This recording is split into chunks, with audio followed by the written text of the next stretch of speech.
G'day guys, how you doing? Good. It's good to hear. So, I'm here to tell you a bit about what happened in my life before, I got saved, thank God. So, when I was growing up, I didn't really fit in.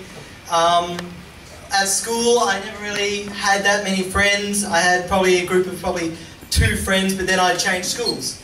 And so I had to make new friends all over again. And then I changed schools again. I think I went through about 4 different schools just through primary school. And then probably about, halfway through high school, I started, being homeschooled. So I went from having, very little friends to no one very quickly. And that sort of led to me being very self-oriented. I pretty much enclosed myself, and I didn't focus on anything other than me. That made me very selfish, very bitter, and to the point where I didn't want to talk to people, didn't want anything to do with people. In fact, I despised meeting people. I didn't like it.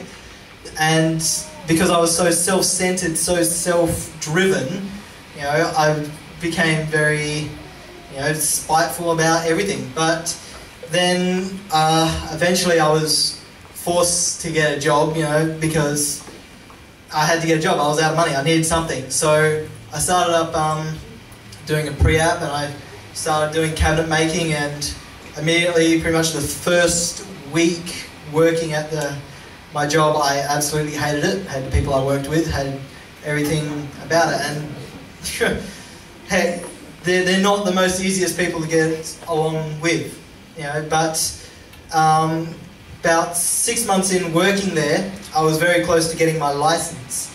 And at this point, I was rock bottom. I didn't want to do with anything to do with people. I didn't want anything to do with anybody. I'd had enough. I was rock bottom, and I just didn't want anything to do with it. And to the point where I was raised Christian, but even I shocked myself when I was like, God, if you're real, I was raised to believe that you're real. If you are, give me a message, give me something. And sure enough, now I may have told a few people about this, but a lot of people don't know this. The reason why I came back was because God answered my prayer that night. I had a dream, and it was a bit weird, but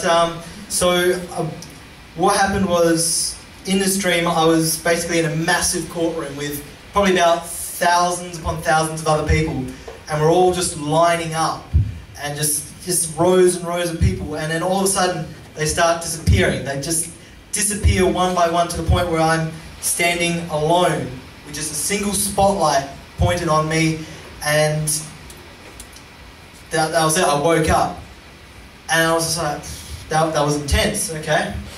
That was a bit weird. The next night I had the exact same dream. I was like, okay, wow, this is getting weird. It's down to the exact detail. They were exactly the same. And to the point where the third night I had the exact same dream again, and I was like, all right, you're telling me something. I was like, okay, I need to get saved. I need to do something right. I know I'm rock bottom. I don't know what to do. Give me a sign or something. I'm driving by. I just got my license. The first day, I'm just going for a drive, and I see the big Potter's House sign. I'm just like, okay, I was raised in that church. Maybe that's the answer. So I came here, and the moment I stepped through those doors, I felt a wholeness, a fulfillment, something that I had not felt ever. And it's because of, that fulfillment. And I was still a bit skeptical. So I went to the morning service, I listened in, and I was just like, okay, yeah, I'm feeling you talking to me, God. I feel it. I went home and I thought about it. I'm just like, okay. I go back again to the night service, and it was there that God really touched my heart. And I put my hand up for the altar call, and He absolutely set me free. All of the pain, all the anger, all the spite and bitterness that I had for everybody, it all vanished. And God set me free, and I thank Him so much. Everything that held me bound was broken away.